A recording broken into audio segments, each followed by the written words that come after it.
Whether you've dreamt about owning a business or curious about the process, you're in for an exciting ride here. We're going to get to the heart of the matter, how to acquire a business successfully. It's like a puzzle, combining strategy, numbers, and a bit of creativity. So keep it simple, be open to learning, exploring new ideas, and let's turn this information into something we could use. So if you're looking into purchasing a business, today's about gaining practical insight. So ready to dive right into it? Yeah. Okay. I'm gonna pass it over here to Sia. Sia's our SAP for Silicon Valley with Club Sportiva. I also want to say thank you to Evangelina and Emma for all the help. Thank you, Nick. To extend that, the thanks to our board members like Nick, Adrian, our chapter managers, Bianca, Ola, and of course the Club Sportiva team for putting this together. This has been a bit of a pet project for me over the last, I'd say, a couple of years, but an owner and advisor. So he's working on the business like many of us want to do, right? So that's freed up his time to start Acquiring Minds, the podcast, the passion project, I'd imagine, to learn about how to buy a business, and that was his interest, and he's sharing that with the rest of us, right, the audience. It's great to have Will here. We have some amazing panelists that Will will introduce, but some of the guys you'll recognize from EO, and Nick, I think, will convert by the end of the night. Yeah, there you go. So without further ado, Will Smith from Acquiring Minds.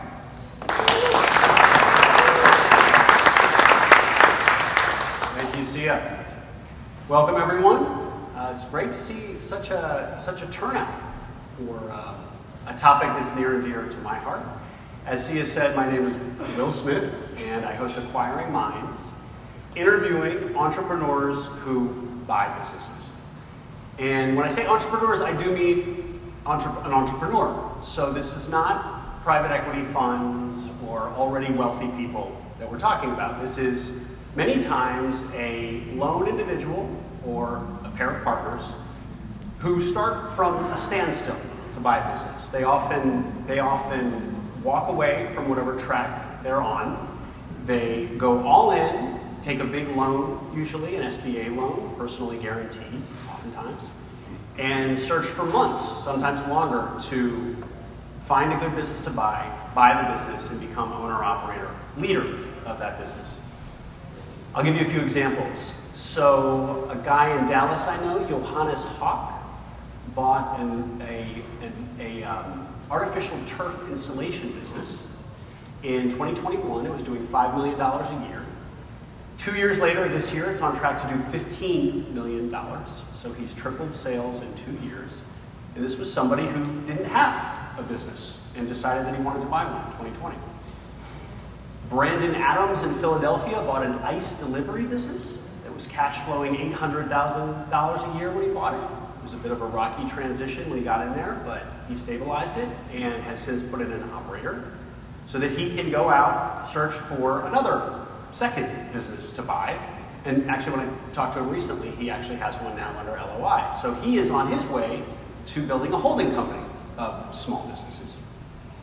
Sean Moore in Denver was a corporate guy for 20, 25 years, his whole career basically, an amateur art collector, and decided he wanted to buy a business in Denver, looked around Denver, looked at a lot of businesses, and saw an art gallery that was doing $4 million a year. It's like a sizable art gallery, $4 million a year of art, and cash flowing $1 million a year. So not only a big gallery, but a great business.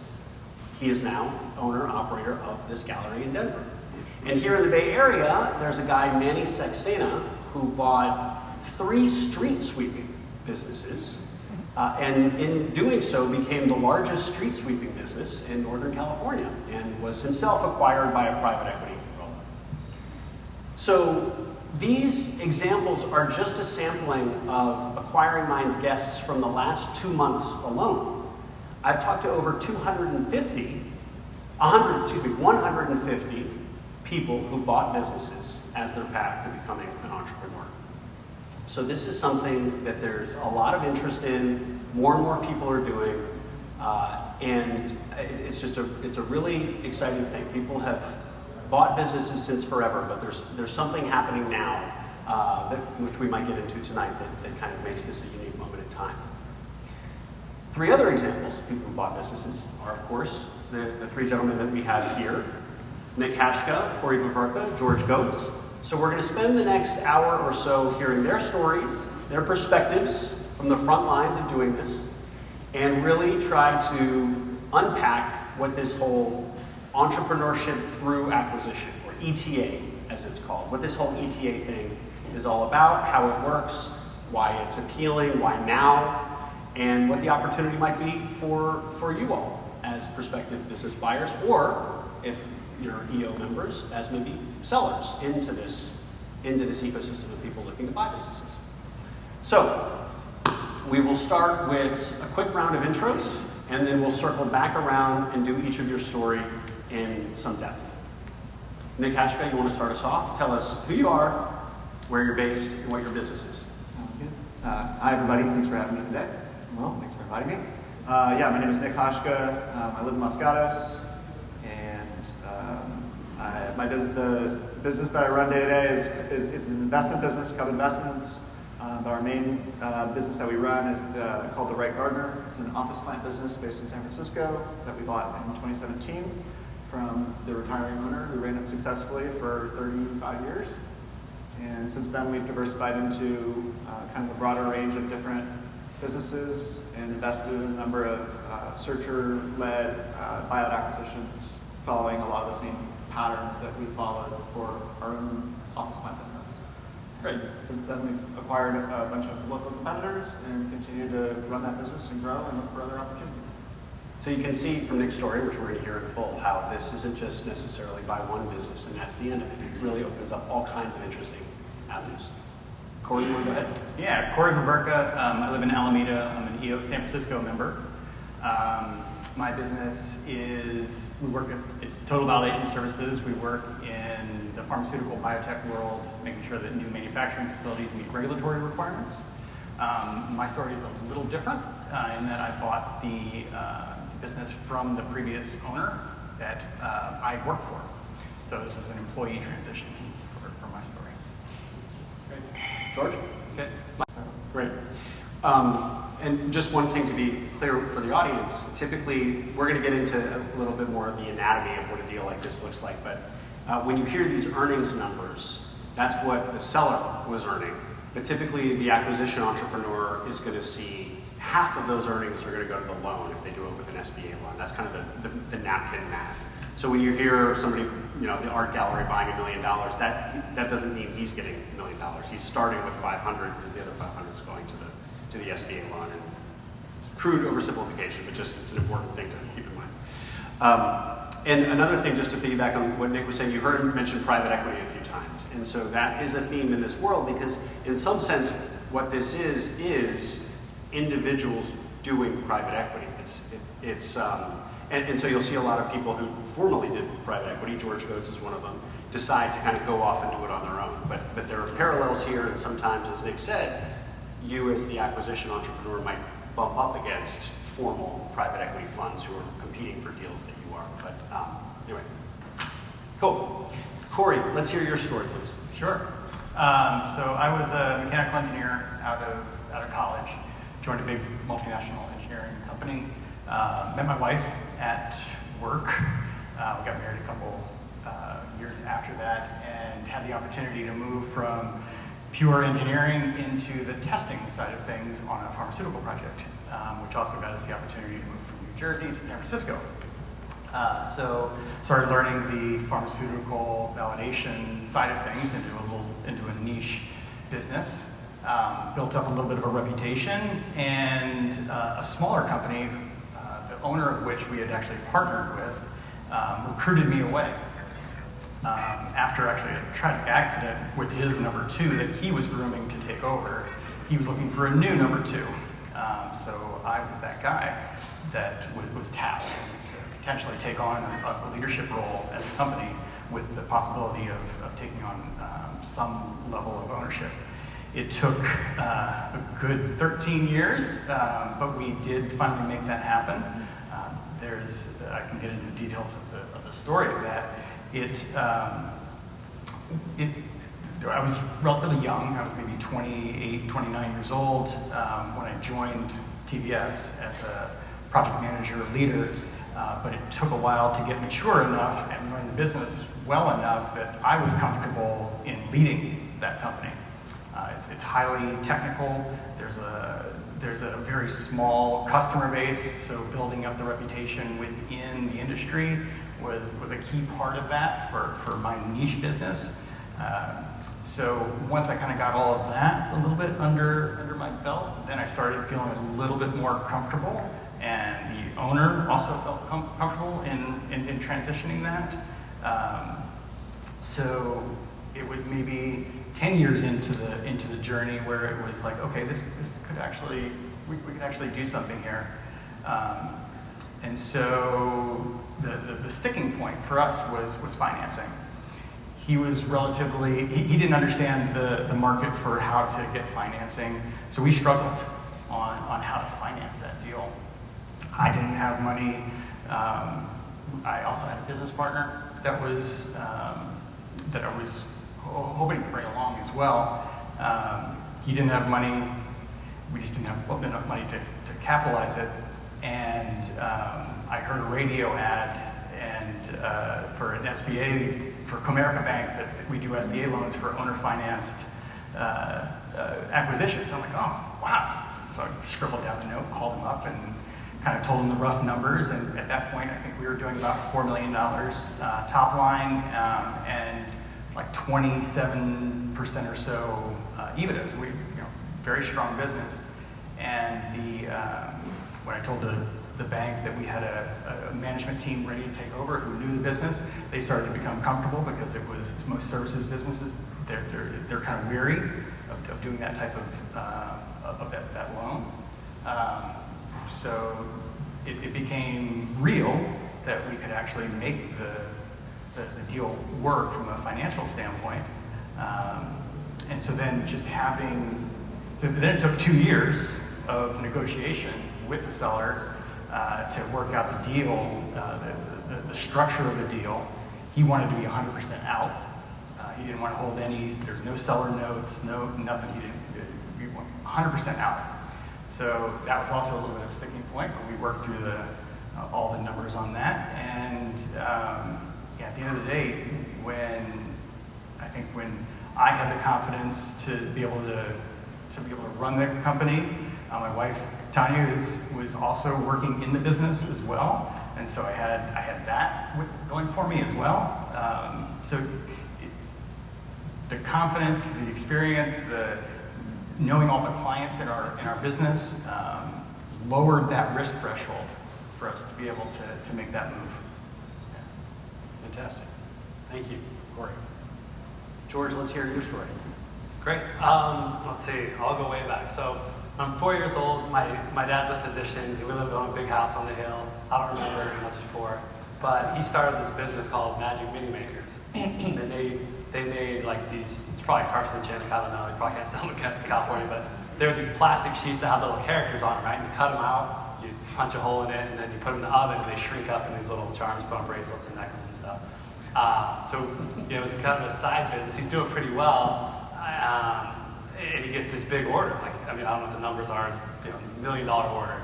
And so he's, this is back in, I don't know, 70s, early 80s. So he borrows money from the bank, his friends, and puts together this giant order for this large department store. And they call later and cancel the order. We have the internet back then. You can't just liquidate this stuff. So I'm the youngest of 8 kids. We packed up. We moved to 8 kids to a 4-bedroom house, and that's kind of probably one of my first recollections is sharing a bedroom with 2 siblings. So despite this experience, my dad continued his entrepreneurial pursuits. None of them went well, so we kind of lived a middle-class lifestyle. But he always talked about it. He never talked about his work as a physician unless he was complaining about it. But he talked about business. And I think maybe I wanted to kind of do what he wasn't able to do, and heard from time to time about these people called entrepreneurs and how they, they made the economy go and stuff like that. So with that in my mind, I go to college and major in finance because it seems like major in finance you make money. So I did that and went into investment banking. I took a job at Bear Stearns in 2007. I was super excited about it. It's just what everyone wants to do. And then in 2008, Bear Stearns kind of precipitated the financial crisis. So I found myself without a job in 2008, and the financial services industry was a bad industry to be in that at that time. So I was fortunate enough to get a job, just valuation shopping and doing accounting work and stuff. And ultimately, as the economy improved, got into private equity and did that for a number of years. I just loved it. I really liked buying businesses and figuring out what made them tick. Doing it on someone else's nickel, so I made the mistakes on their account, not mine. But over time, learned kind of what I was looking for, what I liked, and what worked and what didn't, and eventually tried to start a subprime auto finance company. Which we had a guy who was leaving his current company. We had an investor, and about 6 months in, he goes to quit, and the owner tells him like, "Hey, I'll give you equity. Don't quit. I'll pay you more." So he backs out. And I'm 6 months without a job, like no alternatives, and so no plan B. So I'd been looking, and working in private equity, I always kind of wanted to buy a business. I kind of had this entrepreneur thing in my mind. But really, when I didn't have a choice, right, I've got savings are dwindling. I've been living on savings for the last 6 months. Then I really got serious about it, and I found a bus company. So they have contracts with. At this time, they had contracts with the federal government, so VA hospitals and stuff like that. They did shuttle work, to different campuses or whatever. And they had long-term contracts. They only had 3. One contract was 80% of revenue, so looking back, it probably wasn't a great idea. But the long-term contract at least meant, I had the biggest contract, had a couple years left on, so okay, I got a couple years to figure this out. So made an offer. There was a lot of back and forth. It took a while to close. Had to do some creative financing, but ultimately closed the deal after probably 4 or 5 months, which was like gut-wrenching because I'm still living on savings. But that's kind of how I came across the business and finally pulled the trigger. And what does the business look like today, George? So we branched out of just federal shuttle service. It's a pretty limited market. So now we do municipal transit. So we do cities. A lot of cities outsource their busing. So if you go to Scottsdale and you see Scottsdale Transit, our employees that are driving the buses. We do airports, which is really, you see the big transit buses at San Jose. I was actually just at the San Jose airport before I came out, met with them. So if you know anyone from San Jose airport, give me a shout out. Trying to get into that one. It's a great segment of our market. So when I bought it, we were at about $2.5 million in revenue. We're over 10 now, and probably be significantly over that by the end of the year. You started at 2.5, you're at 10 now, and you'll probably be significantly over that by the end of the year. Mm-hmm. Right. So, I think George and both you and Nick mentioned ventures that you were involved in where you started something and it didn't pan out. Okay? And this is kind of what we think of, right? This is traditional entrepreneurship. Here we are in Silicon Valley, like this is the model that we're told is entrepreneurship. So if it's not already obvious, let's talk a little bit about why this model, entrepreneurship through acquisition, is so appealing versus starting from absolute scratch. Nick, why don't you go? Yeah, I think most of the risk in this business is management risk. It's can you manage this business? And so that's what you got to ask yourself when you're looking at it. Can I replace this owner? And at least not destroy it, because you're using a lot of debt to execute these transactions. Generally, you don't have to, but that's typically the way it happens. So that's really what you're underwriting against, is your own ability to step in and manage at least as good as that person, the person that came before you. And I think fundamentally that's like one of the key risks. There's of course what happens to the business, what happens to the market, and that needs to factor into your calculus too. You probably don't want to go into something that could be completely blindsided and be eliminated overnight. So you want to look for markets, geographies, niches that are promising and are going to be around for a while. But I think, you know, usually you have in most things, most small businesses that have been around for a long time, they've been tested in so many ways. The real test is, can you manage that business? Really above everything else. You guys want to add anything to that, or is that good? Well, that's how I got into my business, right? Is knowing how the business was run. So that absolutely de-risked my decision on doing that. I came to a tipping point in my journey of deciding whether to buy the business or start my own. And for me, it was much lower risk to take the loan out and run the business with the brand name behind me, with the history, and not have to recreate and compete against the company that I used to work for. Yeah, I'm a huge fan. If you just look at the economics, the three founders, it took them, you know, from 1999 to 2016 to get to 2.5 million. You know, then we got from 2.5 million to 10 in half that time, or less than half that time. So it just made a lot more sense to me, and it's de-risked in the fact that I knew there was a customer, right? Whereas if you're starting your business, you don't know if you're going to have customers. So, and I guess the third thing was the founders that I bought it from are completely unsophisticated. So you're fine, like I know I can do better than they. So that was kind of all those things I think really made it attractive. Great, yeah. So I just want to, because I hear this over and over and over again on the podcast, so I just want to crystallize what we just heard. It's a shortcut, right? So I was talking to Dave today at lunch, who talked about the first 3, 4, 5 years of his business basically having little to no revenue, just an absolute, just struggling for every dollar of revenue. And in this case, George walked into $2.5 million of revenue.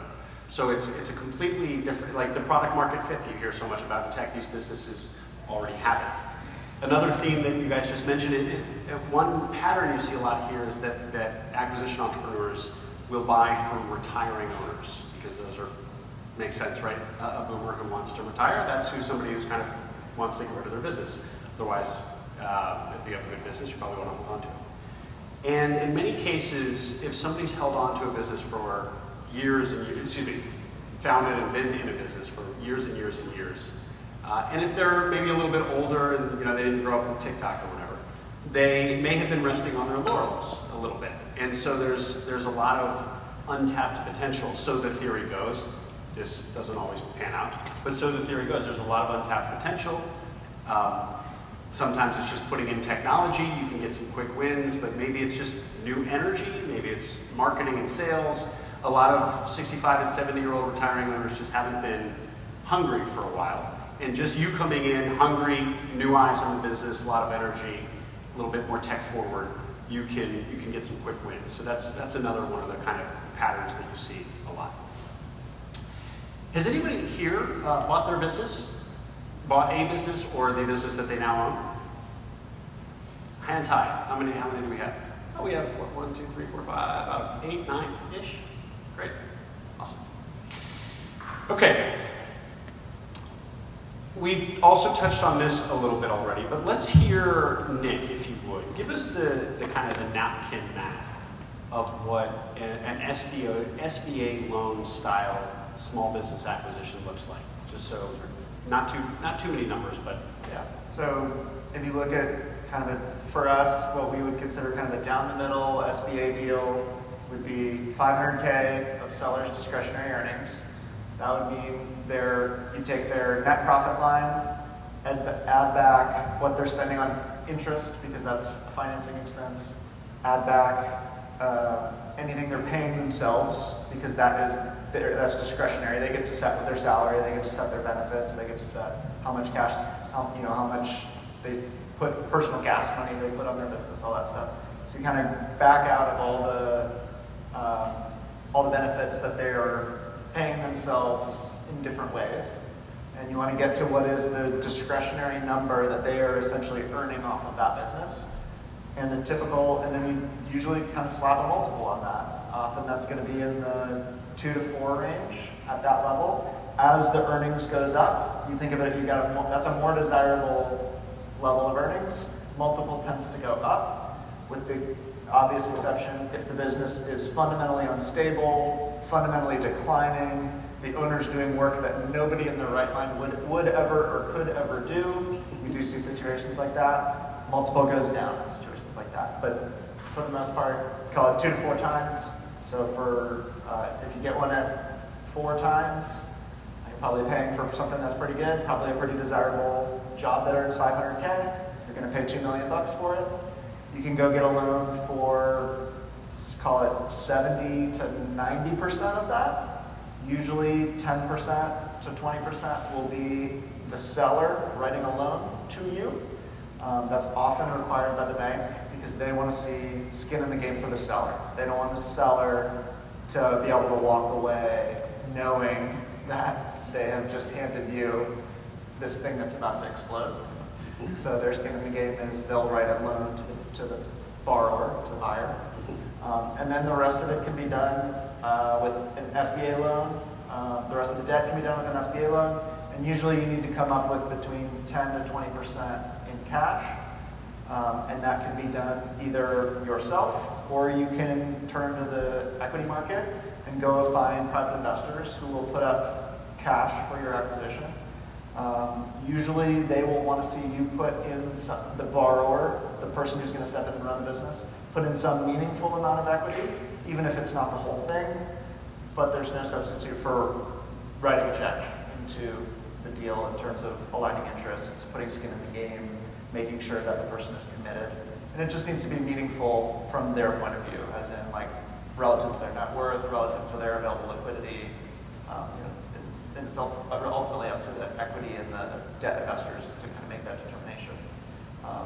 So yeah, you'll probably never get in at putting 0 cash in, but you can get in putting not a lot of cash in. And then you'll have to pay back your debt. Like you said before, a lot depends on interest rate and what kind of terms you're able to get. Deals that have real estate can usually go longer, and so you have more of a cash cushion. But so there's a lot of nuance to, but the most common loan type is the Small Business Administration 7A loan program. And the earnings of the business first go to support the debt, then usually the SBA debt from the bank, then they go to the seller to pay back the seller note, and what's left over is left for you to pay yourself and make any reinvestments you want. Great. Thank you for that. So, just to be clear, so if you hear about somebody buying a $2 million business or a $4 million business, they're bringing usually anywhere from 10 to 20% of that. So let's say they buy a $3 million business. 10% of that is $300,000, $300,000 plus, because there's going to be some cost in the transaction, so $400,000, let's say. Well, you might be saying to yourself, well, first of all, $300,000, $400,000 to own a $3 million business sounds pretty good. It's pretty good. But not a lot of people are walking around with $300,000, $400,000 liquid that they can put into this. And so, as Nick said, there's kind of growing interest in this ecosystem. Investors have emerged to invest in deals like this. So you can raise, if you don't have $300,000 liquid, you can raise 200 of it. Yeah, I mean, maybe the whole, like Nick said, maybe the whole 300. Investors would like you to see you put some money in. But there are a lot of in fact, and the investors are really quite eager. You might argue that there's more supply of investor capital than there is demand for that capital. One thing you'll often hear in our space is that you can definitely find if you have a good business, or if you have a good deal, as they'll say, if you have a good deal, you can easily find capital to help you finance that deal. So pretty sweet. And some of you may have already connected that this is not unlike the math of buying your house. You put money down, as long as your house doesn't burn down over the 30-year lifespan of your mortgage, at the end of those 30 years, you own the thing outright. And then that becomes, the nest egg for many, many Americans. So as long as you don't, so another thing to emphasize about this is, even if you don't grow the business like George has grown his, or any of the examples that I gave, as long as you just don't screw it up and you're basically flat, or you're keeping up growth along with inflation or along with GDP, whatever that business was, $3 million, $5 million business, you own that outright at the end of 10 years. And in the meantime, you've been paying yourself a really good salary, You've been an entrepreneur. You've been your own boss. You've been really engaged. So it's even without a lot of growth, as long as you don't run the thing into the ground, even without growth, it's pretty sweet. Moving on. So, as I said, finding the deal, if you can find a good deal, there's going to be investors to help you buy it. But finding a good business to buy is actually quite difficult. The search process, in fact, if you get into this space, you start hearing people refer to it as search. So sometimes this, instead of ETA or entrepreneurship through acquisition, people will just call it search. And somebody who's out there looking to buy a business is a searcher. So that just demonstrates how much kind of a part of this that step is, because it is hard to find really good business to buy. So guys, why don't you please tell us about what your search looked like. Let's start with you, George. What my search looked like? I'd been searching for years, right? I'd looked through whatever, talked to accountants, lawyers, I thought I was serious about my search, but really, I don't think I was until I had to be. I thought, hey, through my network, through people I knew or friends of friends, I'd find something, I'd find some great deal, and it just didn't happen. So I think that those things do happen, but it just takes time, and I didn't have that. So I went on Biz Buy Sell. It's like a thrift store, right? It's just got a bunch of crap. But if you look hard, it's hair salons and gas stations and stuff like that. But if you look hard enough, there's you can find stuff. And so I was serious, and probably found in a short amount of time that I was looking earnestly. Probably found 2 or 3 things that I thought would be good businesses. It probably would have been, and that's how I found it. It was represented by a broker who provided no value other than connecting me with the buyer or me with the seller. He was pretty bad. Like, I had to redo everything he did, and it was almost a hindrance. But I guess there's a place for those guys. So it was Biz Buy Sell, represented by a broker. Great. BizBuySell.com, so you can go there right now, in San Jose, and see all these businesses that are for sale right now in this geographic area. It's pretty neat. For a lot of people, it's their first kind of the gateway drug to this whole world. It's like, oh, that's cool. I can buy that hair salon down the street. Or not. Nick, what did your search look like? Very similar. Biz Buy Sell, hit the buy now button, wired the funds, and new owner. I was scrolling Biz Buy Sell. I replaced Zillow on my phone with Biz Buy Sell, and that was my new shopping habit. And it didn't take that long. We saw it. Once I saw it, I was like, this is the one. And it was honestly a pretty straight. We had a very good broker, which is immensely helpful, a committed seller. It was one of the only competitive deals we've ever bought, though. And we've done probably 12 acquisitions, most of them non-competitive, most of them just us. But that one was actually competitive, so we had to negotiate a bit. But yeah, Biz Buy Sell. So let's hear more about that. Why have these other acquisitions not been competitive? They weren't on Biz Buy Sell? Some were not on Biz Buy Sell. Some, once you own a business, your credibility and ability to buy, I think, really goes up. And what we're interested in changes.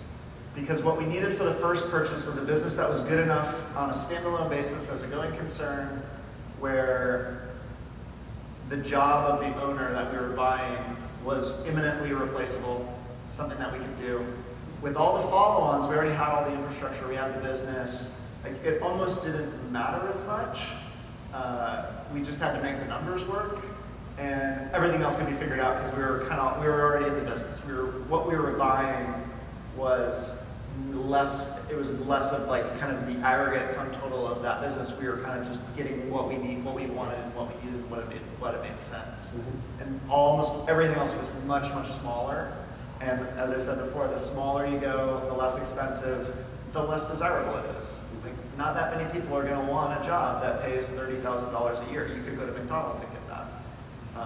So a business that is only doing $30,000 a year, like, there aren't really any buyers for, other than somebody who's already in that business and could just add that cash flow to the bottom line. Yeah. Well, Biz Buy Sell has this kind of bad reputation because you do see, it's kind of thrift store-ish. You do see a lot of very undesirable, tiny businesses that you're buying worse than a job. You're buying a really terrible job. And so it gets a bad reputation, but it's actually a surprising number of my guests on the pod have actually found their businesses on Biz by Sell. So it should absolutely be a staple of any search, and there are definitely gems in there. But if you don't find, you're not lucky enough to find your businesses on Biz by Sell as these guys did. One of the other things that, the kind of the two other ways that you'll hear talked about are developing relationships with broker. So a brokered search, you reach out to the business brokers in your local area, you cultivate a relationship with them, you tell them what you're looking for, and hopefully they send you deals. That takes time, so again, it's a months-long process. And then the other, people can get pretty extreme or fancy on this one, is direct outreach to business owners.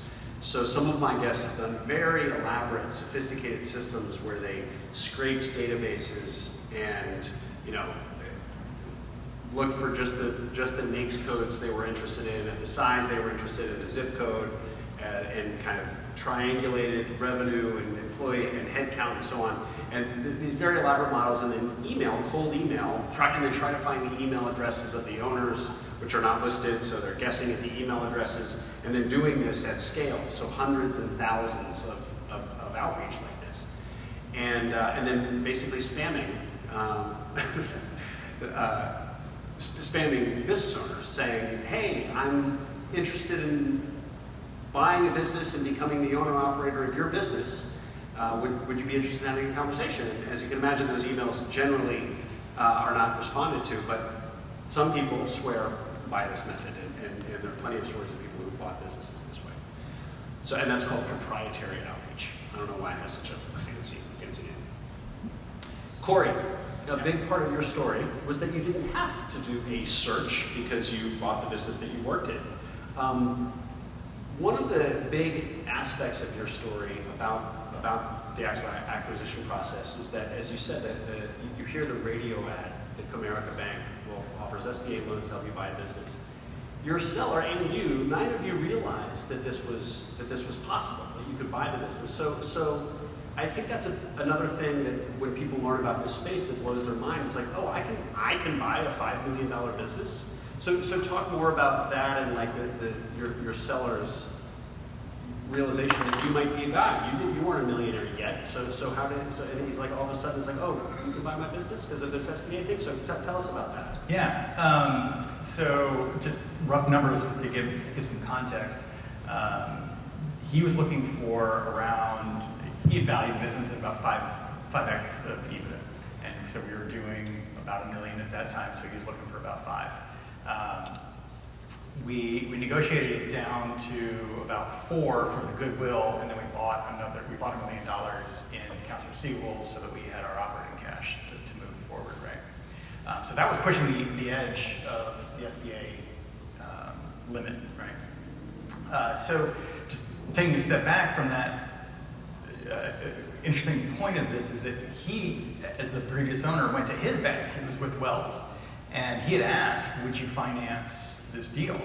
And they said no. Like he got shut down with his banker, and so that actually set us back probably 3-4 years because he didn't think it was financeable, and he wanted 100% out. He didn't want to hold a note. He didn't want to have any skin in the game. So it was that SBA loan that when they ran the numbers that it became feasible. So for us at the time, it was 10% down. So we had just enough money to scrape by with savings to make that happen on the 10% side for the cash infusion. But it was 90% SBA loan that was financing it. So yeah. So I touched on it earlier, but if there are business owners in here who are ever thinking about selling, or already thinking about selling, you know, and maybe you have somebody within your organization that you think could be a good candidate to buy your business, they might not realize that they can buy your business. They might not realize that this SBA loan product exists for people to do this, and maybe you didn't either. So again, like the person who buys a business doesn't already have to be wealthy. There's a loan product that is backed by the U.S. government to enable this. Okay, so we talk in this world on my podcast a lot about finding a good business to buy, and we've kind of been talking about that so far. But like that's just step one, right? Then you gotta actually operate this business and become the entrepreneur that the employees in this business are loyal to and follow. So let's spend some time talking about that. That is really where a lot of my guests struggle, particularly in the transition, those first 6 months when you're the new owner. The employees, all of a sudden, you kind of parachute into this business and you're the new owner. It can be pretty jarring for all involved. So, George, what was that like? What was your transition like? It was exciting. I mean, I was excited about everything. I got to know every employee and every bus driver, and I took every interview, and it was great. It was fun, and I was excited to learn the industry. And the sellers were actually pretty good about training for the first few months and kind of getting up to speed. So it was all new, and yeah, we had the employees were excited because these owners were kind of, like you said, kind of got stodgy and weren't doing a great job. So I'd say everything was novel. Kind of like a little kid. Like it's all interesting. So they kind of recognized that you were going to bring new energy, and they were invigorated by this. Yeah, and I did. Because I was super excited. Like, wow, I got this. Finally closed this deal, and ready to hit the ground running. And so yeah, great. Corey, you were already working at the business. Everybody already knew you, so yours is a little different. How did that go? Pretty smooth. I think when we made the announcement, it was like, oh, okay, it's about time. And I think a lot of, just in our industry, I think some people even thought that I already was an owner. So that made things very simple from that standpoint. But it's a different, when you put that hat on as an owner, things feel very different than when you're maybe in a leadership position. So the weight of that definitely changed perspective on the responsibilities for making things happen. And did your day-to-day change at all? Or were you basically already doing the job of CEO? Mostly, for the first few years, it just stayed pretty much the same thing, the same way. I was doing most of the sales work and was kind of given the strategic vision side of things. So that didn't change too much. And we were smaller then too. We were at, I think when we bought, we were at 18 employees. Last year we topped out at 32. And in terms of top line revenue, we were doing 4 when we bought it. Last year we did 9. So things definitely changed along the way. And roles have changed, built leadership team. A lot of changing of hats along the way. Nick, when you bought the right gardener, how did the staff react? It was chaos. We had the operations manager threw his keys at the owner and said, I quit. So we lost the operations manager. The guy in the office, well, part of it was because two of the management, I think, believed and had been told at an earlier time that they were likely to inherit the business. When the owner had gone through a cancer scare, it was maybe 5 to 10 years before that. And I think they had and they treated it like their own for that reason. And I think there was probably some rightful animosity for the owner for making the choice to, without telling them, sell it, not from underneath them. So we definitely had our issues there. We lost the operations manager, so he let us know. We had like a few weeks to figure out what we were going to do about that. We did. What else? We had the main sales guy had a heart issue. He was gone. So that basically was like me, the one guy in the office who was informed that he was not inheriting the business, who was running the office, and a kind of deputy assistant operations manager who was kind of thrust into in charge of everything, for running the transition and takeover. I became the plant sales guy, and it was tough for a little while. But we got, within a couple of months, we got things organized and we got the team kind of things sorted out and got on a new track, and I think got people energized about the future. All the rest of the employees other than the management team, the transition went super well. The communication was well done. The clients all understood.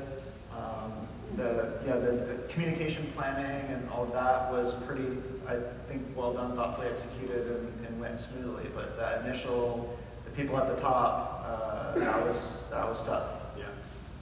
Well, one of the things that you do during your search, you find a business is, of course, your due diligence, right? Any deal requires due diligence. And in this world, it's often said that you can't do diligence away all the risk. I mean, these businesses are often too small. Sellers are often withholding about information. They often don't want you to meet their employees for obvious reasons. They don't want to spook the employees. So it's a very inhospitable environment to do really good due diligence. And at some point, the saying goes, you just kind of have to step off the ledge. And finding the sweet spot of just how much due diligence to do versus overdoing it and angering your seller, or underdoing it and taking on too much risk is kind of part of the art of doing deals in this world. So Nick, it sounds like do you feel like in retrospect you could have diligenced kind of some of the relationships with the employees, or like would you have done it differently now with your experience? And I guess I know which question I would have asked, but yeah, I don't know, even know. I mean, yeah, we ask that stuff now. We do get into how is so-and-so going to respond when they're told, what might they be thinking, and the other thing we do is, and I don't think anybody in our deal had any doubt about their job, because one of the things we always watch out for when we do an acquisition is what is the time between the knowledge that the previous owner is leaving and the new owner is coming. The knowledge of what that, like leaving a gap there is people go to very dark places. They think their job is gone, like it's all over, I better go look for a job, like I don't know what this new owner is going to be like. If you can minimize that gap and get in there and let them meet you, shake their hand and tell them, we're buying this business because we like it and you're part of what we like. That does a huge, huge favor for kind of stepping in and getting people onto the right plane of or train of thought about what it's going to be like versus owners. I was talking to a guy yesterday that we're working on a transition with, and he's like, oh, maybe I'll tell them on Friday, we can come on Monday. I'm like, no. If you tell them on Friday, I will be there at Friday plus 1 minute. Because I don't want them to have the weekend to think about this. It's interesting though, because there's the initial fear that the employees have. But once that fear settles, then they recognize that they actually have some leverage now with the new owner. So the other thing you hear now is that now the employees all come to the new owner saying, yeah, give me a raise or I'm out. What's been your experience with that? Yeah, I think that is where managerial professionalism is paramount, because if you've managed people before, you're used to people coming into your office on a regular basis telling you that they don't make enough and want more. And that's a finesse game. And I think it takes reps, it takes practice. You need to think about it ahead of time. You need to know the truth. It's important to know the truth. What do you need? And that's part of your due diligence. Is the person underpaid? Right? And what would it cost you? If the people are underpaid, you should plan to fix that. And I hope you figured that out in your financial model when you put the valuation in. And if you didn't, you're going to have to be up for a painful surprise, because you're going to have to pay what they should have been paying all along but weren't, because nobody bothered to ask. Nobody realized that they had maybe more leverage than they thought, or they hadn't been thinking about it. So.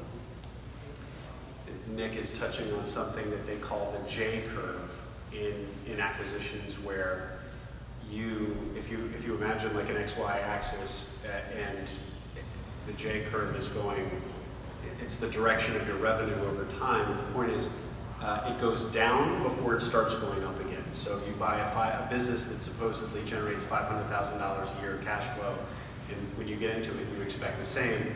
But there is likely to be a lot new expenses that the previous owner wasn't spending on, because they knew that they were preparing to sell the business, so they were being stingy with their own spend. And now all of that falls on you, having everybody be properly compensated or compensated at appropriate levels is a classic example of that. Or underinvesting in X, Y, Z, A, B, C. There can be all these things. So you get in there and all of a sudden find that the business isn't as profitable as you thought, because you need to put in all this new capital, getting things just kind of level setting, if you will. Corey, did you have people come knock on your door day one when you announced? We knew a few pain points of where people were maybe undercompensated. The seller had done a pretty good job of keeping people kind of there, but there was a little bit of a reputation of we're underpaying people. But on the flip side, I think the reputation that I had, that Tanya had, that Arnold, my business partner, had, we actually attracted some key people that were sitting on the bench not wanting to join TBS because of the previous owner and his reputation. We, with new blood, then had that, okay, these guys are a little more trustworthy. We're going to come work for you. So we attracted some talent in a very talent-driven business real quickly. So that was a positive for us. George, what did your due diligence look like? What did you do? Well, how much do you think you did a good job with due diligence? Let's put it that way. No, not at all. It's just funny because that's what I did for a living for 2 years prior to that. But I think I was so excited, and I was like, I'm buying this business no matter what, because it's my kind of my last resort. I think the big thing was just contracts, right? So they had 3 contracts, and I probably should have read through them more because one of them, they had some clauses that I may or may not be comfortable with, but at the end of the day, had I known everything, maybe it would have made a difference, but if you know everything, you're going to find something, right? Something's going to have some hair on it, and it doesn't, there's no perfect business, so you've got to figure out what you're comfortable with. I think at the end of the day, it's a risk, no matter what. So, yeah, I probably glossed over some things, I was in a hurry, but I was able to make up for it. So I think if you know, I think it matters less what the previous owner's done than what you can do. So they've got customers, they've got a system, there's a market out there, and we can address that market. That's I think what mattered more than what they've done. And remind me, did it have its own fleet? Did your business have its own fleet at the time? Yeah, each contract had its own fleet of vehicles. And so the vehicles would be something that you, in theory, diligence, right? Where you check the age and the future lifespan of the vehicles? Sure, yeah, it'll list and then look at the vehicles themselves, but you saw a list of what they had. Yeah. Well, let's move on to operating. So that was the transition. Nick, coming from TechMand and now operating kind of a tiny business relatively, and a business doing something very different, something very manual, some blue collar, if you will. What was your new life like? Like, how did you slot into this new existence? Yeah, so I'd say there's 2 facets of that. There's the personnel and people management side, which is, and then there's the systems process technology side. For me, much more comfortable over here doing systems process technology, automation, built software for the business, did tons of automation, tons of process fixing, organization around like how we did all sorts of things, error-proofing systems. So that part really, really well. We still use the software that I built to run that business, and it still works. And that has been like a huge source of both pride among the team that we are like the most tech-enabled plant company out there. And just competitive advantage. We have such a great visibility into everything that happens every day. Our management has amazing information at the ready, visibility into everything. So that part really, really strong. A lot, I'd say, for me, the development area or what I struggled with most was just on the like people side. I had never managed more of a blue collar workforce before, and I had been in the team room at McKinsey doing board decks and things like that, or in the boardroom at startups doing strategy, and that's just a really different management skill set than the employee stuff. Yeah. Memo writing and like communications, I felt like I was, that part was comfortable for me because I was used to ghost writing speeches and stuff like that. So, but yeah, the performance management of individuals and management team, that part definitely was there's a real learning curve to that. And how long do you feel like it took you to at least get comfortable? I don't know yet, we're 7 years in. Well, this is something, it's kind of obvious. It's like you come from a very kind of white collar corporate environment, not necessarily with many people who try this. And And then, yeah, operating a blue-collar business, it's such a different environment. And some people, it's totally fine. And for some people, they kind of know it's going to be very different and difficult, and really have a hard time adjusting. It's really not what they thought it would be. And so you just really need to be prepared for that. It's a theme that comes up again and again. It sounds like maybe it was hard for you, but you survived. But others are really, they kind of can't manage that. They kind of really wish they were back in white collar land. Yeah. I feel like I did the landscaping industry, was kind of my second act, and my Spanish was not real good, but most of those guys spoke Spanish. But the management side went so much easier the second time around. And I don't know if it was the workforce was different, the personalities were different, but definitely going through it the second time, I was definitely better. So I think some of it is just, it takes reps. It just takes practice. Yeah. It feels more comfortable.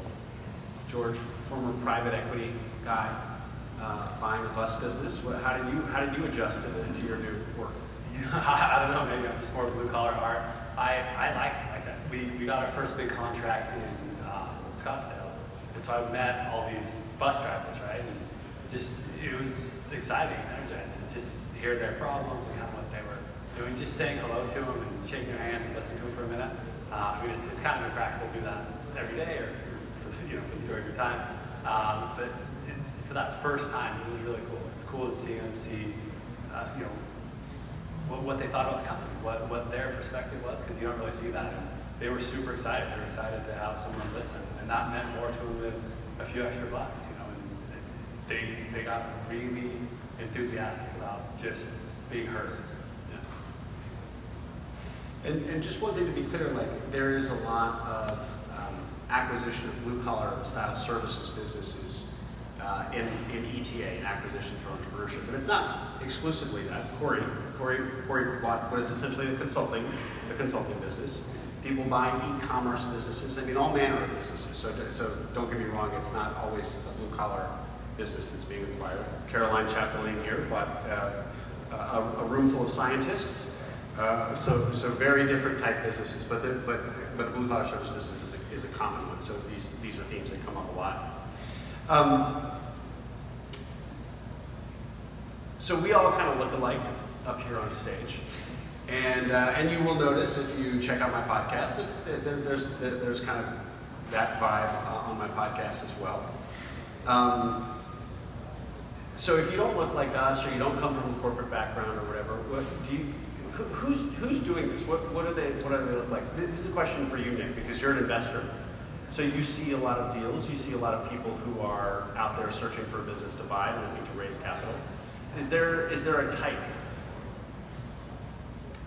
There's honestly, there are a lot of people that are like me or were in my situation. Wife-funded searchers, we call them. One partner has a steady income, and the other partner is swinging for the fences or trying to own a business that provides more day-to-day flexibility by being in the ownership seat and having a little bit more ability to craft the role and craft the demands on your ownership role. Yeah. A lot of fresh MBAs. It's being taught at almost every business school nowadays, and so there's been a lot of interest among the MBA group. What else? I wish I saw more deals that were people that already worked at the business that and knew they wanted to buy it. That would make me way less nervous as an investor. Well, let me say something here, because I don't want to. I think that there are a lot of people that there, to the extent that there's a type, former private equity, white guy in 30s, 40s. I think it's because that's kind of where it starts. For example, the preponderance of MBAs who do this, because the MBA schools are teaching this, so naturally you're going to see MBAs overrepresented in the people who go do it. But there are actually plenty of people who have been a guest on the pod who do not fit that stereotype at all. So I don't let me leave you with the wrong impression. And so just because there kind of are a lot of people doing that, I think it's just because that's where this idea is kind of taking root and growing first. But I think that this is a path that is actually a much more open path to all manner of people than many other ways to build wealth in America.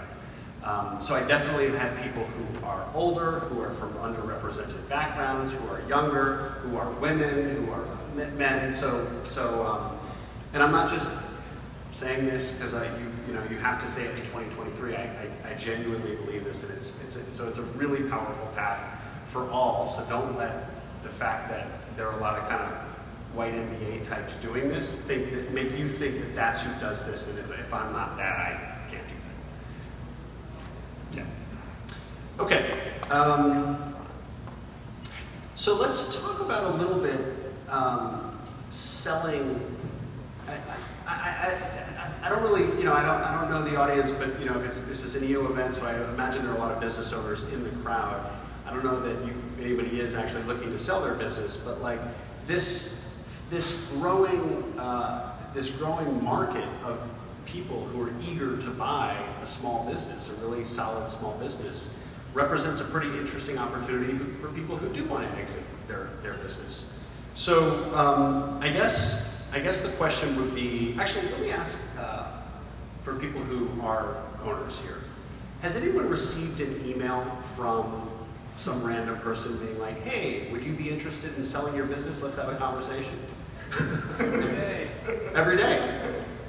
And are they kind of like what we're talking about, this type of searcher that we're talking about?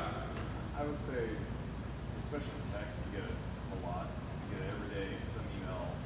You once in a while feel like you're lying.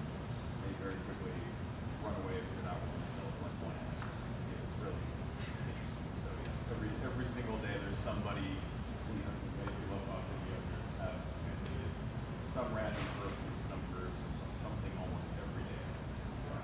Yeah, and yours is a tech business? Uh-huh. And you were nodding, sir? You as well. A tech business as well. So there's a lot of, I guess so in the tech world there's a lot of this as well. It's just kind of like one microcosm of ETA. Okay, well, I guess a question for you guys would be, what would you tell the audience to, how would they make their business attractive to where you all were a few years ago before you had a business? What were you looking for in a room full of small business owners? I'll start. So for me, I'm seeing there's basically two paths to exit. There's either selling to private equity. I think right now I just turned 50 years old, so I think the private equity market is attracted to my company right now because it's something they can buy an operator and roll it into something else, right? So they're seeing that as very attractive. So I am getting a lot of calls from private equity and competitors that maybe want to come into our space as a strategic acquisition. So that's one option. The downside with that is that I got to work. I got to continue to work after the exit. The other option is selling internally, to kind of mimicking the path that I took to sell to either my majority stake to my minority owner and maybe retaining a little piece as kind of an annuity. So maybe that's the other option. The selling to private equity, because we've invested in building some infrastructure in our company, and because I could be an operator, the multiples that I'd be looking at to sell in that realm are in the 6 to 10 range. I actually had a friend competitor sold for 17x for a very similar business. I don't think we would get there, but that from a monetary standpoint for us is certainly would be attractive. But then there's also the option of just like I said, maintaining that annuity and keeping my finger in it because I love my business. I love my people that are working there. But I also am starting to realize I don't want to do that every day. So I'm trying to back out a little bit. So that's what I'm kind of playing with right now. And if people in the crowd are engaging with searchers, so not private equity, but an individual who's out there looking for that one business to buy. Nick, how would you advise they vet that searcher? What are some of the questions they should ask themselves about this individual who's knocked on their door saying, I'd like to buy your business? That's a good question. You want them to be successful with it. You don't want them to, in general, I think you don't want them to trash it. You want to make sure that the person who buys it you think is set up for success. And so you're going to have to do your own assessment of would you hire this person to run this business?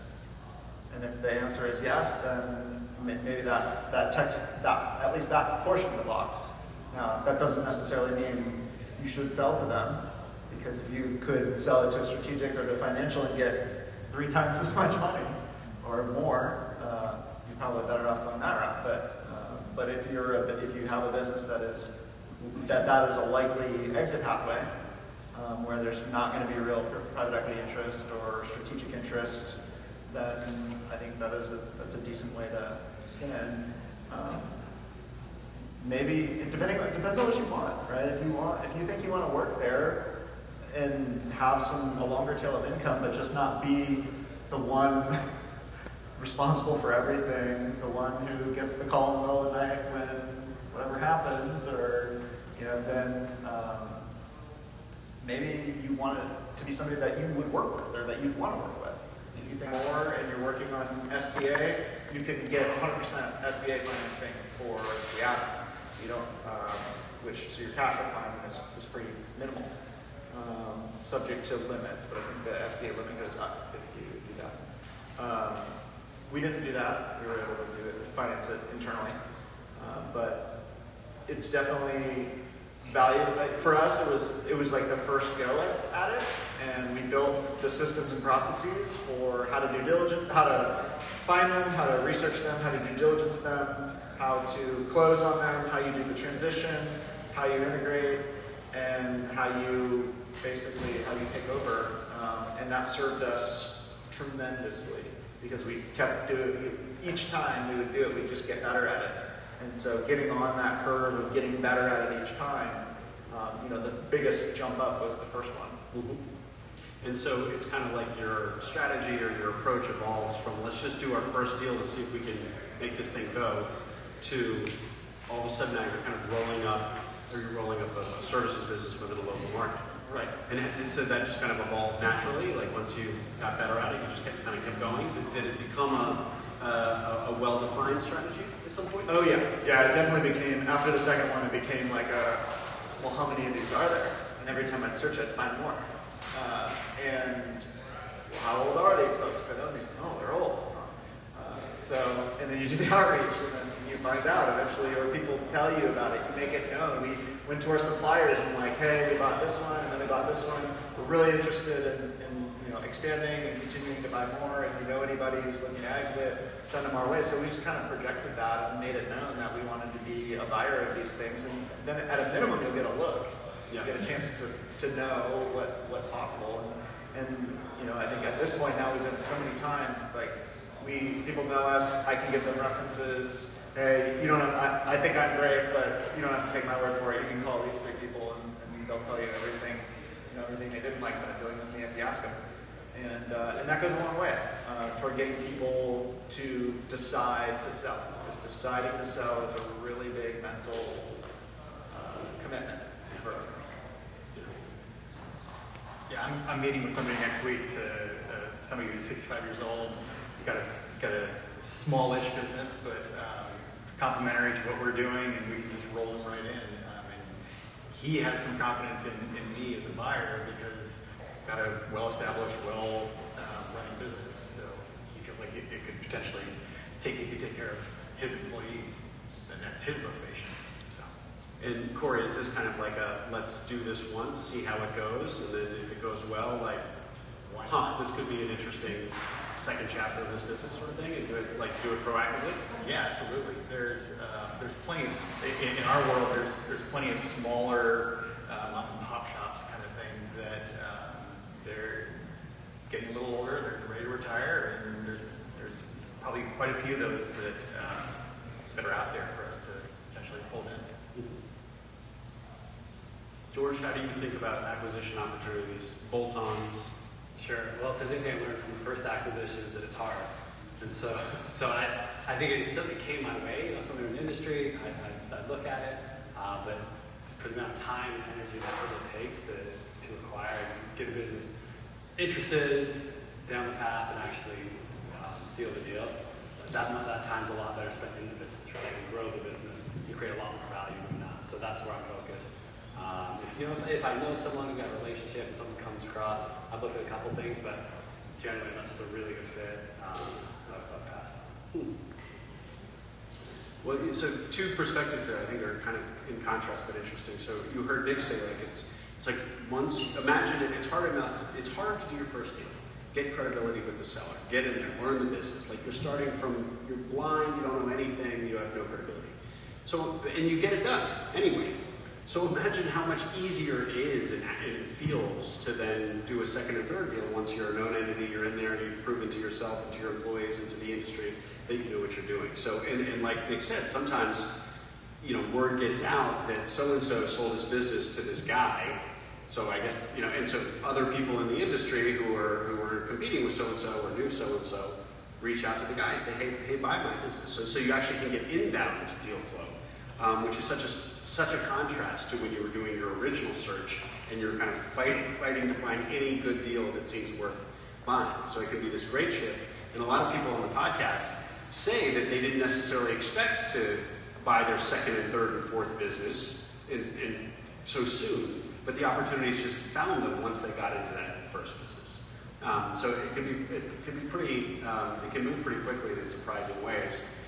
And this is called, and buying through acquisition is called inorganic growth. So buying versus organic growth, which is when you just grow your business the old-fashioned way, grow sales, grow revenue, right?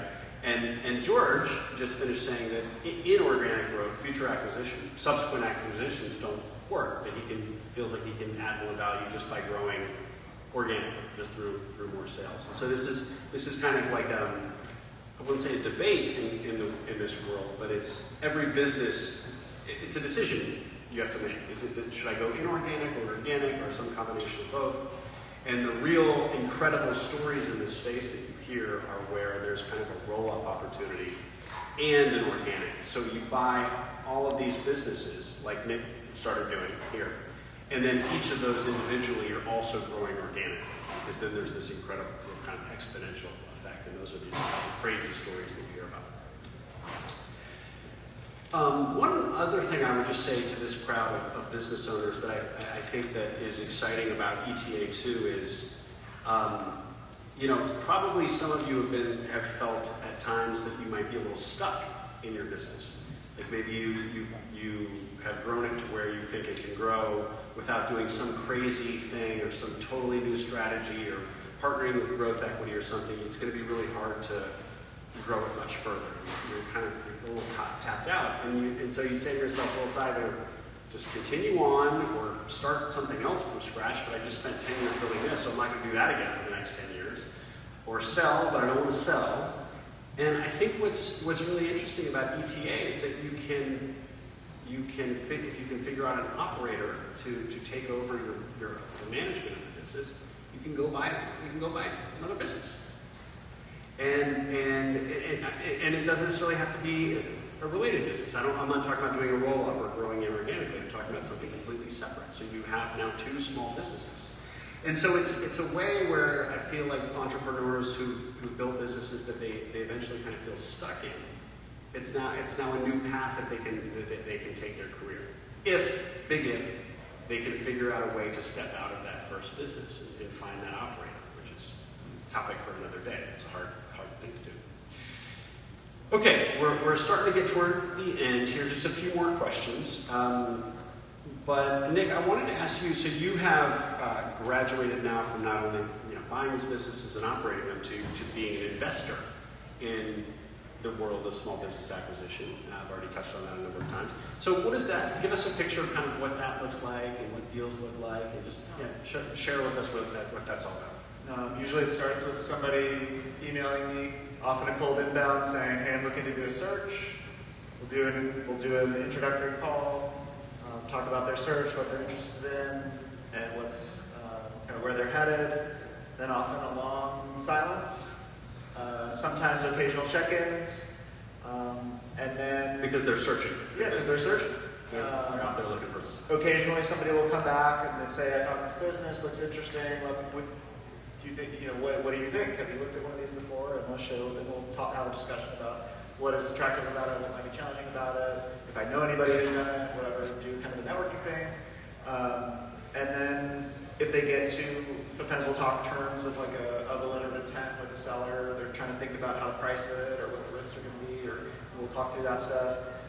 And then a lot of times there will be an investment opportunity that will come on the tail of that, which is part of the motivation for me to do it. It's part of just kind of being in the market, seeing more stuff, because it expands. As I'm also always an active searcher, so it expands my aperture of the different things that I can see. But yeah, if there's an investment opportunity, then we'll look at it. And so yeah, we made I think 8 investments in acquisitions that looked very similar to our acquisition, or not, I guess not too dissimilar. Most of them are retirement-driven leverage buyouts, where we'll put in cash for part of the equity infusion into that searcher's deal, but they're coming in to be the CEO, usually the majority owner. And oftentimes, there are other investors coming along as well. And give us a sense of like numbers. Is this like you're putting in 50K or 500K or what? Yeah, that's probably a typical range. So yeah, I'd say typically not less than like $25,000 would be kind of a minimum check. Sometimes you'll see people with minimum checks that are a little bit higher, like 100. If it's a bigger deal, minimum check sizes typically go up. But yeah, I'd say common would be 25,000 to usually not more than like 300,000, 400,000, 500,000 max. Occasionally, you'll see somebody writing a check with $1 million. But that's where you start to get into more institutional, family office type investors. And sometimes one of those will lead, and they'll negotiate the terms with the CEO. And it's kind of nice to have that because there's a little more institutional rigor put on the deal, a little bit more checks and balances to ensure that the appropriate investor protections are there versus, hey, I'm raising $300,000 and you each write a $100,000 check and I'm paying myself this amount, by the way, and the searcher is setting all the terms and all of that. So, but yeah, it varies. I've seen deals where we're one of 3 investors, and then in some deals where we're one of 25 and relatively minimal, like insignificant.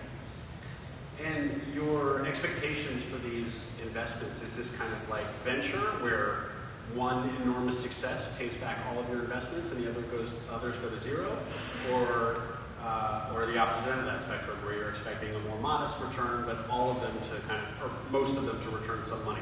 I'd say closer to the latter. You kind of want to skew toward deals where you think, usually a big outlier is going to be operator driven. Like this person just had it. They wanted to come in and kick ass every day and for years. So you kind of want to invest in those kinds of people. But that's not necessarily necessary to get like a pretty good return on equity. You can get, I think, we typically would say like you shouldn't underwrite to less than 30% as an equity investor in these because they're highly levered, things can go wrong, and there should be some sort of preference to that investment as well. So usually between 10 to 12% is kind of the preference floor for what kind of return you should expect. And then on top of that, you get participation in the ownership of the business, the common ownership of the business. So all in, but yeah, I think you'd expect most of them should do 20 plus. You probably get a couple of 40s, 50s, and if you're really lucky, maybe you'll get some 60, 70, 80% type returns or more in your portfolio. And so to be clear, pretty consistent 30% IRR is just like phenomenal. It's like really, really, really strong, which going back to why I noted earlier that there's more capital coming into this space than there are deals. And is your expectation that these searchers will buy these businesses and grow them for 7 years and sell them and return your capital? Or are these searchers holding your capital for 30 years as they run it for their career? We allocate with the expectation that we might never see it again. We don't want to never see it again, but we operate with, it'd be fine if this was just invested in perpetuity and that's their life's work, and we participate in the compounding growth of that company, even if that slows down after a period, because often there's a lot of advantage to start small, and a good operator can make a small business pretty big pretty quickly in terms of like order of magnitude, and so you get a really good return when that happens. But you're probably not going to be able to, are you quadrupling next year? Maybe. Hard to imagine continuing that pace for 15, 20, 30 years. But, so, cool. Do you guys have any made any search investments at all, or plugged into that, George? Yeah, I get calls from my wife's friend's husband, my brother's neighbor, whatever. They want to buy a business, and I spend an hour talking about it. Those ones are usually just like favor, but I do it with kind of the same intent, right? Like, hey, if you're really serious, I'll invest, and we'll, if I believe in the person. I've had a handful that have gotten further along that are come to me just through, I guess, the business associations and stuff. So I don't dedicate a ton of time to it, but I believe in the model. I think that my biggest challenge is people don't believe in themselves. They're like, I'll put money, you're going to put money in yourself. So I think that's the problem, is the shortage of deals and just people not believing that they can do it. Right. Well, we have been spending all this time talking about how great this is and wonderful. So I would be remiss if I didn't ask a question about the dark moments. So would each of you share your scariest moment in this adventure? Corey, you want to go first? Sure. So actually, probably pretty recently, with rising interest rates, about a year ago, the spigot turned off in terms of capital investment into the biotech world, and a lot of our projects, a lot of the work that we had lined up, got either delayed or turned off. So we had a pretty significant reduction, and we didn't respond quick enough. We held on to employees much longer than we should have on the expectation. We were hoping that those projects would come about, right, and get people back to work. So we were losing money. That was the first time we'd ever done that. And the scary part, though, is the bank then calling, asking, hey, let's see your numbers, and then like, oh, you're not meeting your debt service ratios. And so, yeah, that's a little bit of a pucker. George, what was your scariest moment? So we had a lot of success coming out of the chute. We gained some contracts, and we crushed it, right? Like, generally, if you win a contract, it's because the previous operator was doing a bad job. So it's kind of easy to come and just do a decent job and you look great. And this was the case with a handful of customers, and I kind of got a big head, and I think I played a little hardball. Some of our customers had lost a bunch, and then we had a big customer that, our biggest customer that we lost just to the natural course of business. The contract ended, so we dropped down to 2 contracts, right? And I was worried. You get ebbs and flows in your business, but when my controller came in, I saw the look on his face, and I thought, oh dear, this is a problem. So that was probably the scariest point. Is he comes in and says, look, we're going to have to cut people. This is how we're going to have to do some stuff to survive. I never even considered that. I never thought it was a possibility. It wouldn't be very profitable. So that was a different experience for us, and definitely got checked. What you did? Okay, that's a good one. So I woke up one morning, it was about 5:45. This was in our landscaping company, so this is kind of my second go at roll up. And 5:45, I wake up, I walk downstairs, see my phone blinking, 5 missed calls. Oh boy. And it's from the manager. Trucks roll at 5 a.m. in the summer. And I'm like, oh boy, I don't even want to know if I want to know what this is, but so I call her back, just like kind of pretty frantic, and like, everybody quit today. And it's like, what do you mean everybody quit?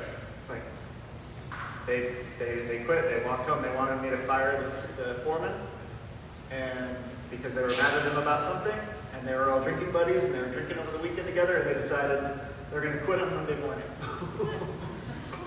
So they're like, well, who do we have left? It's You need to browse off 3 names. I'm like, all right, so those guys are still here? What are they doing? I'm like, well, they're going to try to cover all the work. We lost like 8 guys of the 11 workers. And so I'm like, oh boy. You know, honestly, like gut-wrenching moment. Manager had never been that stressed out in her life. And we got through the day. So I, you know, drive in there and talk to them, go around and talk to each of the guys and, you know, talk, you know, just hear what happened and all that. And then the next day, and so we got through the day and we had a game plan for the next day and how we were going to recruit and hire and start filling holes, but it was going to take a little bit. Fortunately, it's recurring maintenance, so like it's actually, the revenue doesn't really depend on those guys showing up, but if you like stop doing the landscaping, people notice and they fire you. So we didn't want that to happen for very long. And we started executing our plan, and the next day it rained, which means no work. Beautiful. No rain. Can't landscape in the rain. That gave us another day, and we worked through. We hired a bunch more people. We actually figured out what was our biggest bottleneck at the time, which was how do you get landscapers, hiring. It was just out of like that circumstance, and I think we ended up better for it. But yeah, you're still your worst nightmare. Everybody quits. Oh, don't have any employees. Yeah, perfect example. Guys, last question. So let's from your scariest moment to your best, or one that immediately comes to mind is like one of the great moments in this adventure, not including when you actually signed on the dotted line to buy the business. You want to go first? I wouldn't say they're not like a moment. The one that sticks out for me is not like a moment of exuberance, but rather just like really satisfaction and pride you get from seeing somebody who you have helped like know that they can do it and like pull themselves up, and that they did it on their own accord. They wanted it. They got the promotion. They got the raise. They earned it. And I think that's and somebody who put themselves in like a fundamentally better position. I've got one person on our staff in particular who, you know, I'm proud of every day that like she came in at the bottom of the totem pole, mid-career, struggling in every sense, kind of had been dealt a bad hand in a lot of ways, and she's probably making 3.5 times what she was making when she came, and has been promoted 3 times, and is doing great. And we found, I think we found like the perfect role for her to continue to grow and better herself, better her career, and so it's those sorts of things that I think make it worth it. Great, thanks. What about you, Corey? So probably about 18 months ago or so,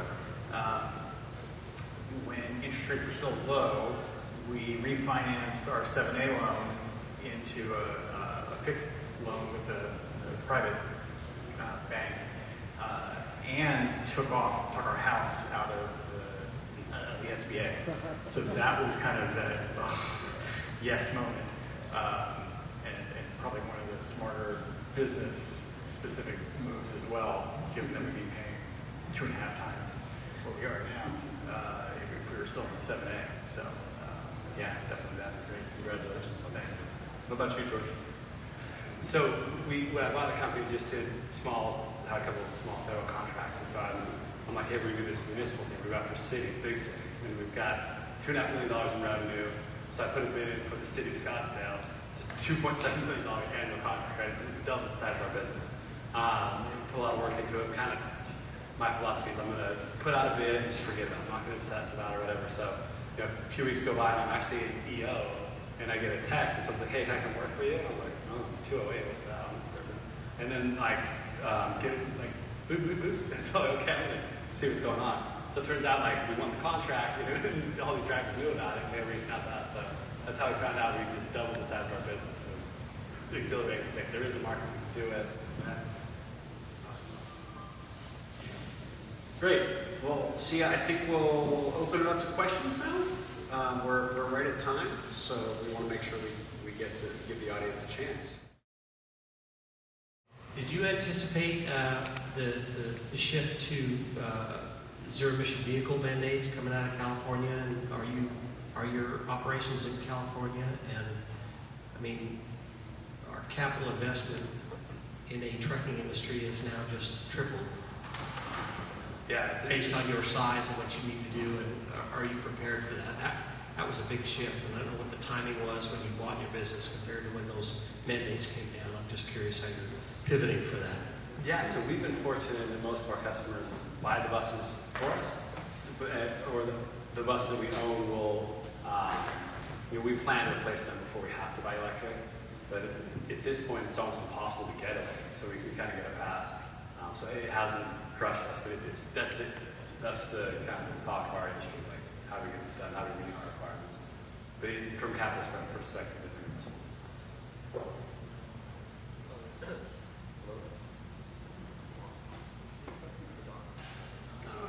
Hello? Okay, cool. Yeah, so my question is on due diligence itself, right? So that seems to be the most overwhelming part of the process, right? So, it takes a while to find the right business, get a feel for the owner and for it to see if you can make work. But then you have to go beyond kicking the tires and opening the hood and basically making sure that, the marketing is there, the manpower is there, right? It's not, losing, there's no notes outstanding, that type of thing, right? So, you've done this, the first time you've done this could probably be overwhelming. So I'd love to understand, how you went through that process. I think as far as due diligence, if the business is making money and you can see that, what you're doing due diligence isn't really confirming what they've already told you. It's trying to figure out if they're lying to you or something they're not telling you, right?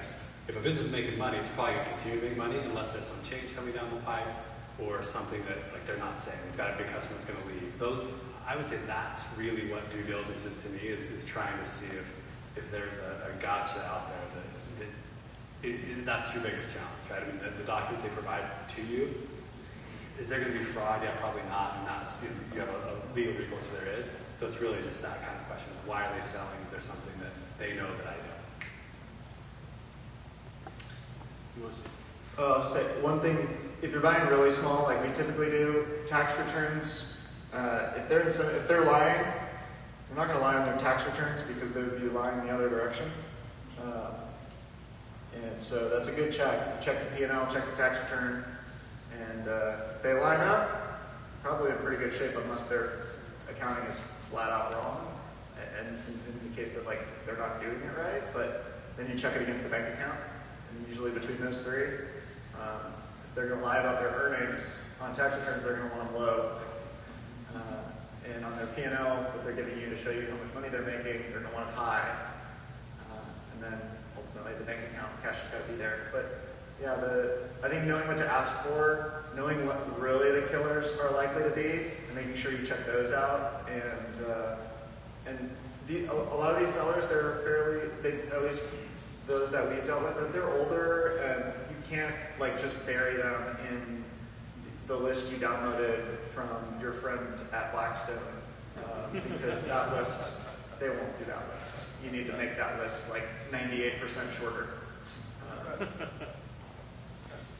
Yeah, if I could say a couple things on this. So first of all, you're not totally alone necessarily, so you can engage some third parties to help you with this. So one of the classic things is a so-called quality of earnings, a Q of E, which is basically kind of forensic accounting to verify that what they're telling you about where the money is coming from, it did in fact come where they said it came from. So that's more than just you looking at what Nick said, which is a good kind of way to do it homegrown. They'll do something much more exhaustive.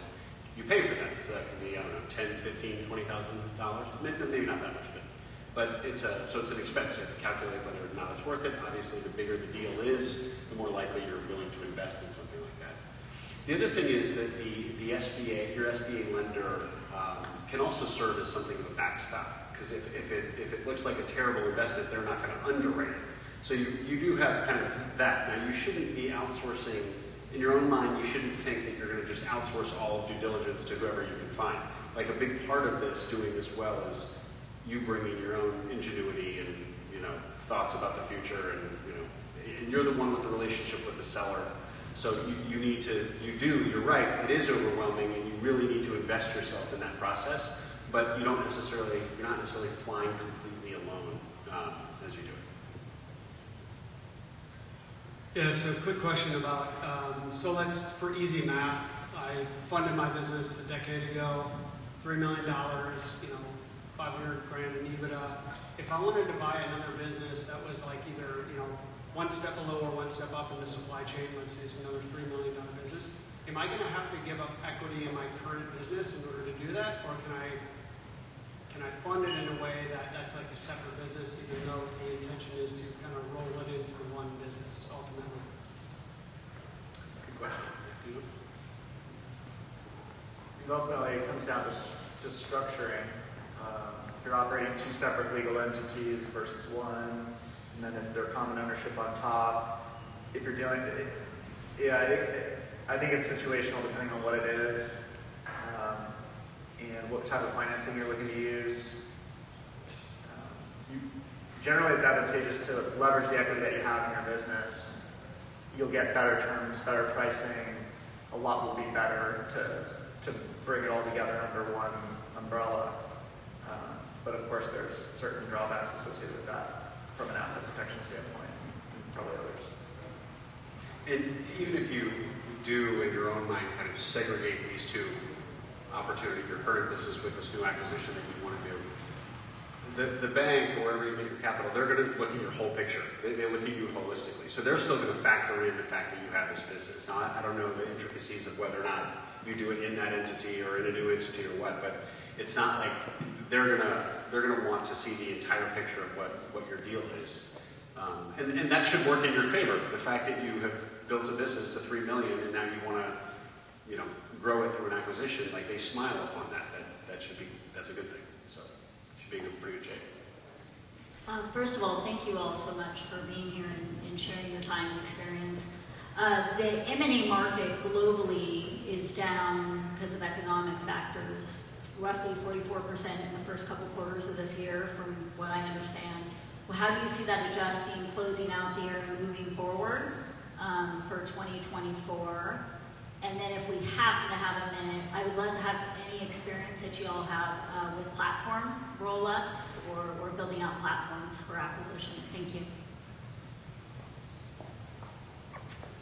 I'll talk real quick about platform, just because I've been approached a few times about using TBS as a platform, my company now, as a platform to acquire. So what's been offered to me was, okay, you get to be CEO of this new big company, but we're going to buy, you'll be a minority shareholder, so I'd be giving up majority ownership in the platform, but then offer the opportunity to be CEO of a big company that would roll, and they would use their equity to go and acquire.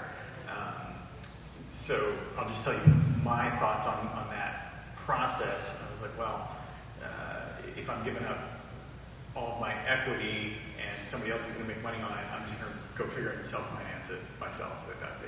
If those opportunities are there, really to go and acquire, I'll go get more SBA money or other financing terms and do that myself, as opposed to selling to a private equity that wants to use TBS as a platform. Your question about the M&A market, I suspect that this world of search, searcher as ETA, is just a tiny, tiny sliver of that universe of M&A that you're talking about, that kind of macroeconomic M&A activity.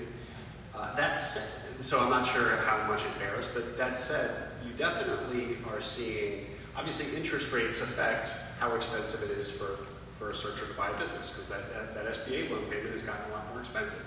This is another parallel with the housing market.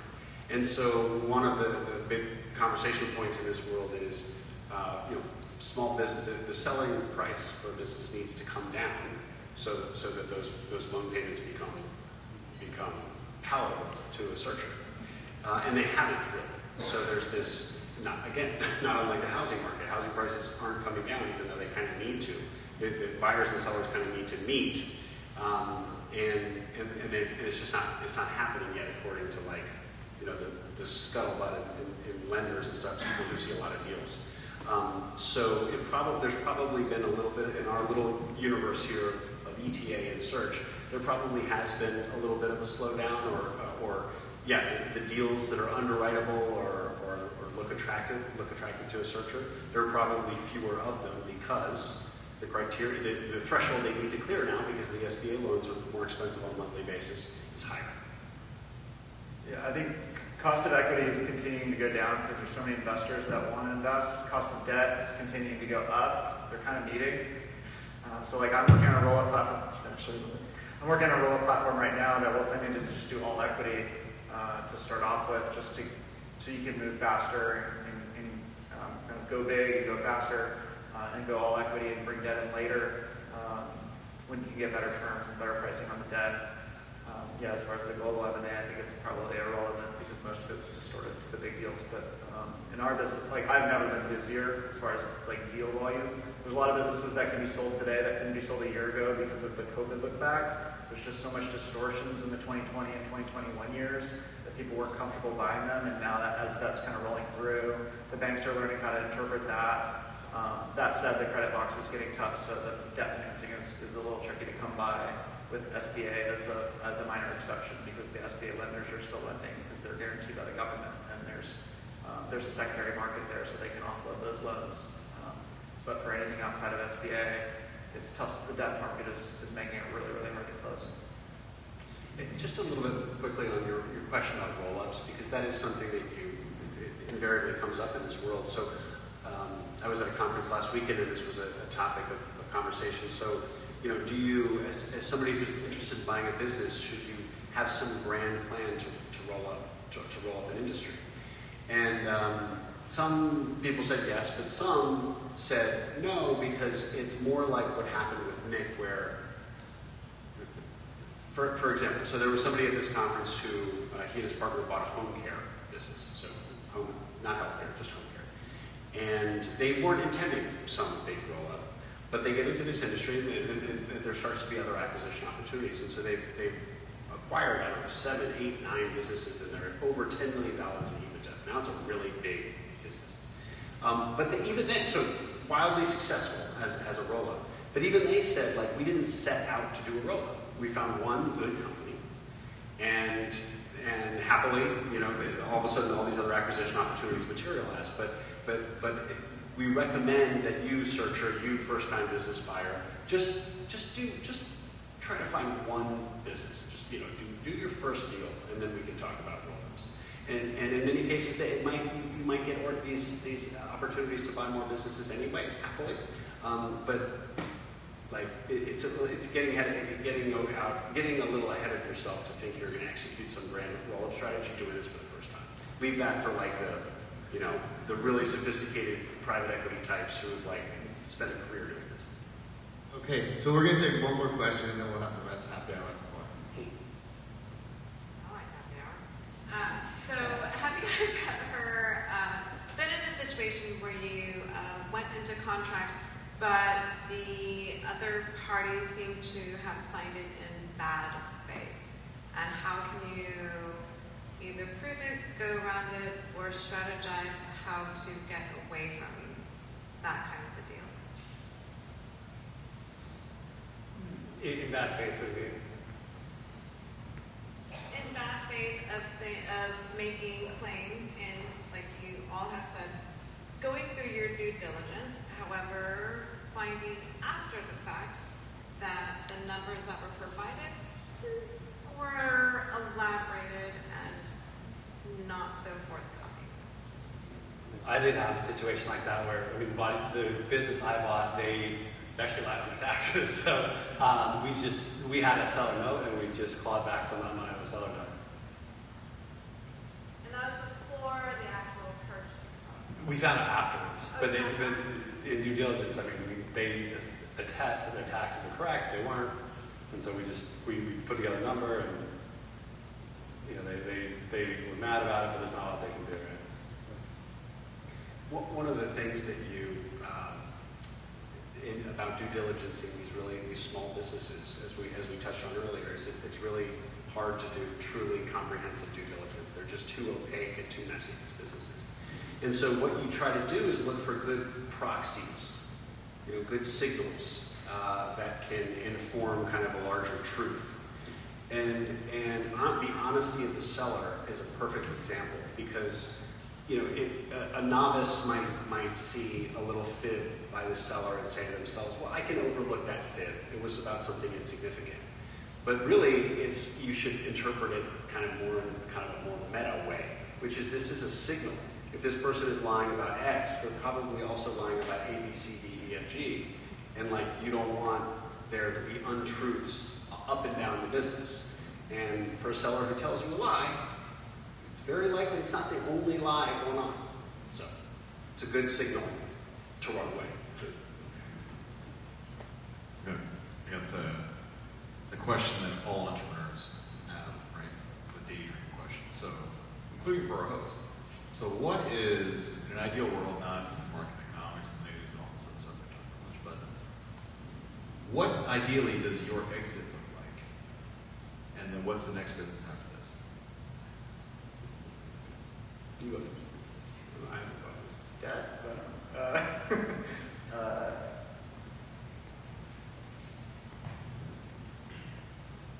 I'm pretty happy. I feel like I need to exit. Still young. Are you going to hold your businesses indefinitely? Is that how you're feeling at the moment? Indefinitely. And there's a price for anything, but I don't think there's a realistic number. An ideal day, right? What? I don't know. Probably wants one of you guys to say $1 billion. Something billion. I'll just, from my perspective, if it's going to, I talked a little bit about two paths that I was looking at, right? If it's, so I have there's probably another 1 or 2 years to recover from this year to get the earnings back to show that this is just a blip, right? And I've had people already say, probably 1 year blip's okay, let's see how you recover and all that. So, something in the range of 7x earnings on 2 million or so would probably be good enough for me to go, cool. Otherwise, it's probably more keeping a 25% stake and just being kind of the chairman blessing coming in and saying hi.